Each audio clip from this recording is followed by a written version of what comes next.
आखिर ऐसी क्या वजह थी कि इन 3 महिलाओं ने महाराष्ट्र के नासिक, पुणे से लेकर गुजरात के बड़े बड़े शहरों तक कुल 42 बच्चों को मौत के घाट उतार दिया। आखिर इन बच्चों ने इनका क्या बिगाड़ा था? साल 1990 से लेकर 1996 के बीच छोटे छोटे मासूम बच्चों के कातिल इन 3 महिलाओं ने इतना खौफनाक और घिनौना काम किया जिसके बारे में सुनकर लोगों की रूह कांप जाती है। इन 3 महिलाओं में एक माँ थी और 2 सगी बहनें, जिनके जुर्म की सच्ची घटनाएं। महाराष्ट्र के कोल्हापुर में रहने वाली अंजना बाई ने 2 शादियां की थी। उसके 2 अलग अलग पतियों से उसकी 2 बेटियां थी, रेणुका और सीमा। जब अंजना को उसकी पहली बेटी हुई तो उसका पहला पति, जो कि एक ट्रक ड्राइवर था, वो उसे छोड़कर चला गया। पति के इस तरह चले जाने से वो सड़क पर आ गई। उसके सामने रोजी रोटी का संकट खड़ा हो गया था, लेकिन इसी बीच उसे एक रिटायर्ड सैनिक मोहन गाविर का साथ मिल गया। अंजना ने अपनी दूसरी शादी मोहन गाविर से कर ली और मोहन से भी उसे एक बेटी सीमा हुई। लेकिन सीमा के पैदा होने के बाद मोहन का मन बदल गया और वो अंजना को छोड़कर चला गया। मोहन ने दूसरी शादी कर ली।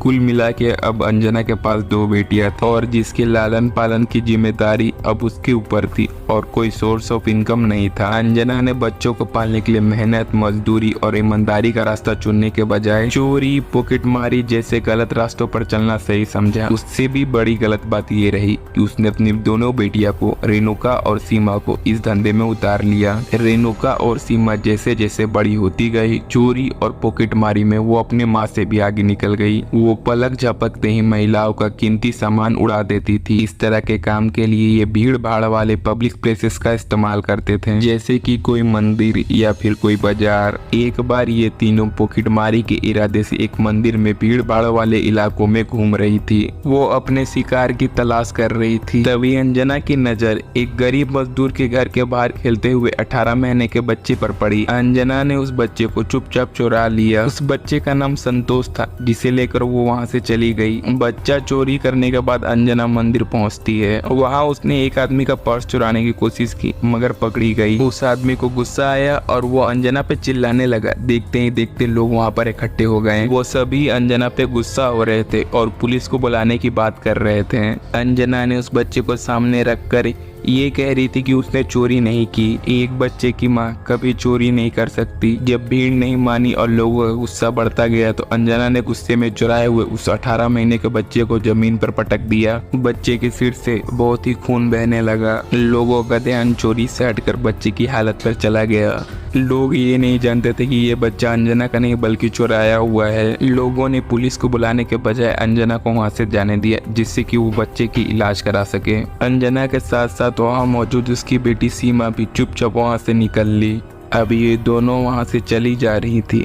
बच्चा दर्द के मारे चीख रहा था, लगातार रोए जा रहा था। उसके सिर से खून बह रहा था और वो लगातार रोए जा रहा था। पर इन 2 माँ बेटियों को उसके ऊपर बहुत ही गुस्सा आ रहा था, क्योंकि उसका रोना इन दोनों को अच्छा नहीं लग रहा था। कुछ देर पहले जो बच्चा इन लोगों को पुलिस से बचाया, अब वही बच्चा इन लोगों के लिए परेशानी बन गया था। रास्ते में अंजना को एक सुनसान जगह दिखी जहाँ पर एक बिजली का खंभा भी था। अंजना ने बच्चे का दोनों पैर पकड़ा और उसे हवा में झुलाते हुए उसका सिर खंभे पर दे मारा। और अंजना ने इस तरह जब तक किया जब तक वो बच्चा मर नहीं गया। फिर उस बच्चे को नजदीकी कचरे के पीछे छुपा दिया और वहाँ से वो भाग गई। और बस यहीं से इन माँ बेटियों का हैवानियत का सिलसिला शुरू हुआ। उन्हें ये आइडिया मिल गया कि पकड़े जाने पर अगर उनके पास कोई बच्चा रहेगा तो वो उसे अपनी ढाल बना सकती हैं। अब शिकार पे निकलते वक्त इन माँ बेटियों का पहला काम था किसी न किसी बच्चे को चुरा लेना, जिसे कि पकड़े जाने पर वो अपनी ढाल बना सकें। वो अक्सर गरीबों और भिखारियों के बच्चे को चुराया करती थी, क्योंकि ये लोग जानती थी या तो ये लोग पुलिस में नहीं जाएंगे। अगर बच्चे के गुम होने पर ये लोग पुलिस में भी गए तो पुलिस इन लोगों की कंप्लेन में इतनी तेजी से कार्रवाई नहीं करेगी जितना उसे करना चाहिए।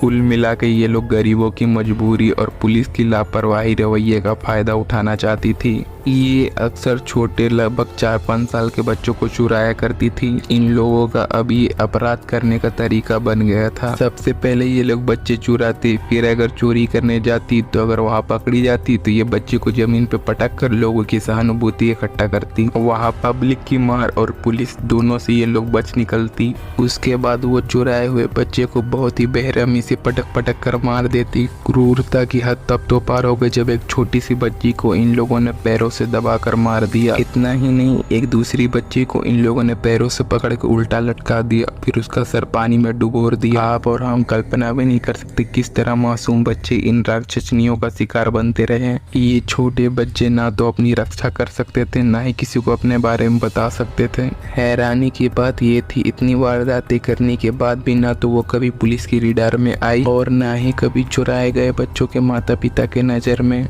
उन्होंने एक 11 महीने के बच्ची भावना को चुराया, लेकिन फिर उस बच्ची को इतनी बेरहमी से मार दिया क्योंकि वो लगातार रोई जा रही थी। उस बच्चे की डेड बॉडी को उन्होंने एक पॉलिथीन में भरा और उसे एक ठिकाने लगाने जा ही रहे थे कि तभी उन्हें एक सिनेमा हॉल नजर आया। उनका मन किया कि उन्हें पिक्चर देख ली जाए, तभी वो तीनों जाके पिक्चर देखने लगी और पिक्चर खत्म हो गई। तभी उन्हें ध्यान आया कि उस डेड बॉडी को भी ठिकाने लगाना है। उन लोगों ने बच्ची की बॉडी को सिनेमा हॉल के टॉयलेट में रखा और वहाँ से वो लोग चली गई। अंजना के मन में इस बात का मलाल था कि उसके पति मोहन ने उसे 2 बच्चों के साथ सड़क पर छोड़ दिया। मोहन और उसकी दूसरी बीबी की एक बेटी क्रांति थी। अंजना ने अपनी दोनों बेटियों के साथ मोहन से बदला लेने की ठानी। उन्होंने उसकी 9 साल की बेटी क्रांति को स्कूल से अगवा कर लिया, फिर उसे मारकर खेत में फेंक दिया। क्रांति की मां यानी कि मोहन की दूसरी बीबी को किसी तरह से इस बात की भनक लग गई कि उसकी बेटी की हत्या में किसी तरह से अंजना और उसकी दोनों बेटियों का हाथ है। उसने अपने पति की पहली बीबी अंजना और उसकी दोनों बेटियों के खिलाफ पुलिस में कंप्लेन कर दी। अंजना की पहली बेटी रेणुका शादीशुदा थी और उसका पति का नाम किरण शिंदे था और उसका एक बच्चा भी था। हैरानी की बात ये थी कि रेणुका खुद माँ होकर दूसरे के बच्चे के साथ इतना हैवानियत का काम कर रही थी। मोहन के पत्नी की शिकायत के आधार पर पुलिस ने रेणुका और सीमा को गिरफ्तार किया। फिर पुलिस की सख्ती बरतने पर उन दोनों ने स्वीकार किया कि अपनी मां अंजना के कहने पर उन्होंने उस बच्ची को स्कूल से अगवा किया और उसे बहुत ही बेरहमी से मार दिया। इसके बाद फिर पुलिस ने अंजना की तलाश की, फिर अंजना तक पुलिस पहुंच गई और उसे गिरफ्तार कर लिया।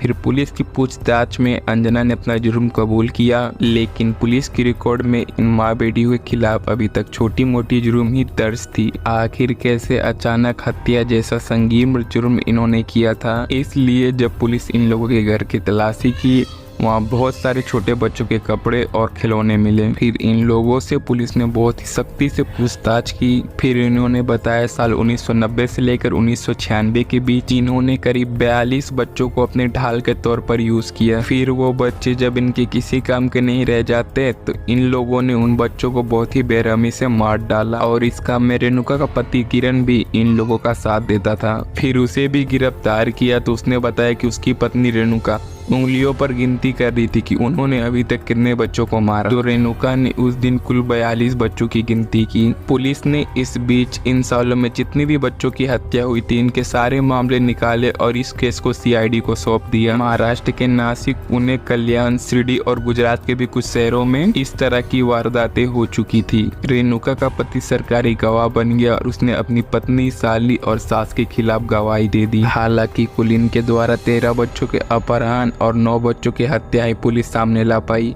क्योंकि बाकी मामलों में सबूत ही नष्ट हो चुके थे।